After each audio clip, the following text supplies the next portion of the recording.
Hello and welcome to the retirement home. No, I mean the yapping for this Sunday with me, Fellonius the Wizard. But this Fellonius the Wizard, he's actually a retiree. Yes, I have withdrawn from the buzzing and bothering life of work. I'm too old to go there. Too old. So, of course, this is going to be a following up story. There is going to be several parts of this, and I need to start with the two most important things, perhaps three. Let's just say two for the start, because you need to be thinking about your own retirement, some of you. Some perhaps in the 40s, perhaps this is too early for you. Perhaps you should put a bookmark on this one and get back when you have 5 years left or something, because that is when you should start. When you have about 5 years left to be retired, you should start thinking about two main things, and that's the two things. Perhaps it is three. I'll get back to that. First of all, of course, economy. Are you going to have an economy worth the name? Now, I can tell you, if you're not rich, if you don't have way over money spent, perhaps you have too much money or something like that, then you should probably don't bother with this yap when it comes to economy. But if you are like many of us, not struggling, but still having a sort of status, or having a divorce who is costing you or something like that, perhaps this is one thing that you should consider, because when you do retire, you're not going to have the same amount of money, at least not here in Sweden. You get 75% of what you earn. On the other hand, you should not be spending as much when it comes to travel to work and stuff. So what you should do is check out, can I do something 5 years ahead of time? What I did was, first of all, I got debt free. When there was 5 years left, I got debt free. All I had left was my student loans. So I started to look into my student loans to see how much I had still left to pay. Could I get those loans paid by my retirement? That would be awesome.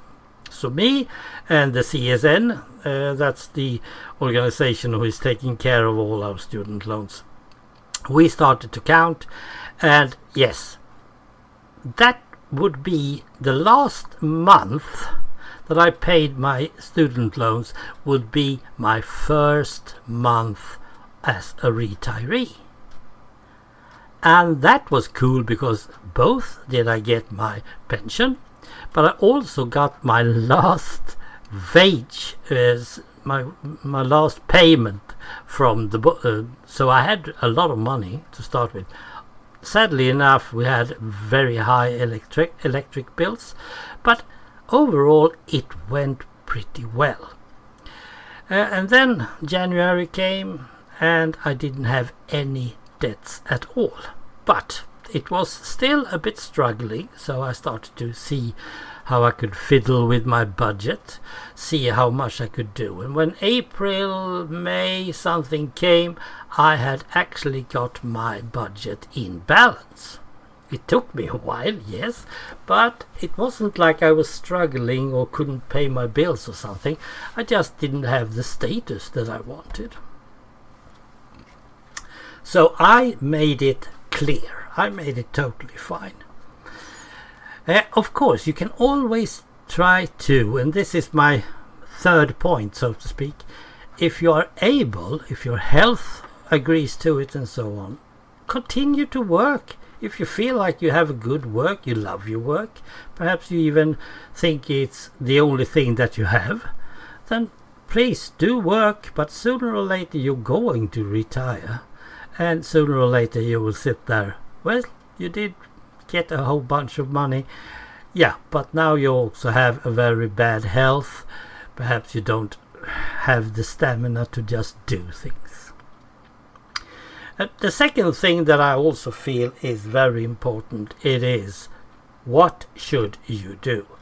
The soon as you get retired, take a month off on the sofa in front of the telly. And that's the last you will see of that television, right? Well, if you don't get out of your sofa, you're probably dead within 2 years.